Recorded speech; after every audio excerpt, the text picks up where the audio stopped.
Today I wanted to talk about something that came up really because of a meme a while back about how people express empathy that I didn't really think about much until last year.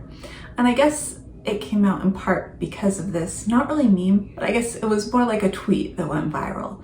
I've talked about before that I'm not on Twitter much because I can't say something in that few characters. Something that people point out here on YouTube quite frequently. Sometimes people like me with ADHD and who are autistic have a tendency to over-explain themselves, probably because of a long history of being misunderstood. As a result of being misunderstood so often throughout the course of a person's life, it makes you want to be very, very, very exact with your words.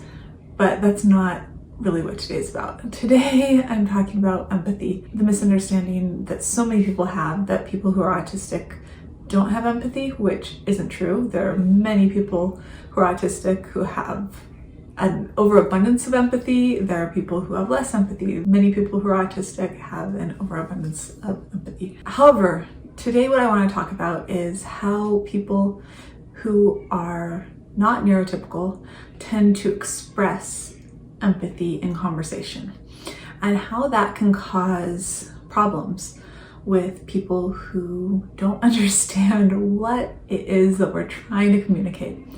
Because this is, I think, one of the major communication barriers that exists between people who are autistic or people who have ADHD or people who just communicate differently, and between people who communicate in the way that is typical, I guess, just at least in our society, which is something that I had no idea about until this past year. And I am pretty open about how old I am. I'm 38. I often have to do the math because once you hit a certain age, it just, at least with me, maybe it's an ADHD thing, it's hard for me to make the rollover each year. And so usually I kind of have to do the math in my head of what year it is. I was born in 1982 and it's 2020 now. It's easier in even years for me for some reason. Anyways, 38. So I was around 37 or 38 when I finally realized that not everyone does the same thing that I do. When someone is upset, the way that my brain works is to try to comfort them by coming up with a similar past experience to relate.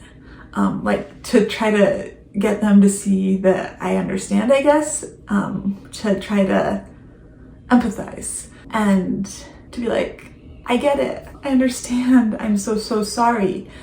And that is the way that my brain is wired. It is just part of how my brain is wired, and it is part of how my brain has always been wired. And I thought that was how everyone else's brains were wired too, always. Not necessarily telling a long story or anything like that, but the first thing my brain would try to do would be to try to find some story to try to relate, some way, some past experience to try to relate. And I've learned in the last year that that is a common thing for not everyone. I'm not going to claim it's for everyone, but for a lot of neurodiverse people, a lot of autistic people, a lot of people with ADHD, that is a really common thing. For a lot of us, when someone's upset, when someone is having a hard time, when someone's in pain, we try to find this time when we've had a similar experience, and we try to use that experience to relate, to empathize, to let them know that we've been there and that at least in some small way we know where they're coming from. Unfortunately, because there's a vast difference between the way that neurotypical and autistic people can relate, this can often be seen by people who don't realize how some autistic people can relate. This can be seen as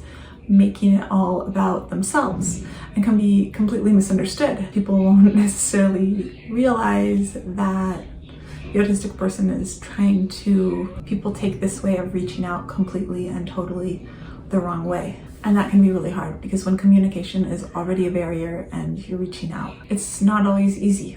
And I guess that's why I'm making this video. Because when I saw that tweet going around last year, I saw both friends retweeting it and completely agreeing with it. And then I saw it going around the autistic community too, and people were saying, actually, this is a way that autistic people communicate. This is just kind of how we're wired. This is the way our brains work. When when someone that we love is hurting, a lot of times the way that we reach out to them is by sharing our own experiences to relate to them. It's just a different way of processing the world, and it's not really wrong any more than the neurotypical way of relating to the world is wrong. It's just different. They're both rules that society made up, and one is seen as proper, one is seen as not, and there's more of one group than the other, and so that's how it goes. But I guess I'm making this video because now you know. If you watch this video, now you can understand. Maggie's talking. And watching Bubble Guppy's very loud right outside the kitchen. Now you know that it's a different way of reacting to very strong emotions. And I mean, I feel like I made a good deal of my life a study in understanding how people interacted socially. I watched what other people did, and I did my very best to just, I feel like I spent a good deal of my early years watching how people acted and sort of studying it. And this was something that slipped by me. It is definitely one of the finer points, I think. I think a lot of people miss this one. For people who are doing their very best masking, I think that this is a pretty tough one that definitely probably gets missed. And not that I'm advocating for masking whatsoever, because once you start, it's really hard to stop. I'm distracted by the stimming out there. You probably are too, but I especially am distracted by the stimming up. Anyways, I think that was everything I was gonna say. So that is it for today. If you like this video, I'd love it if you give it a thumbs up. And if you're interested in all things autism, I'd love it if you'd hit subscribe. And that's it for today.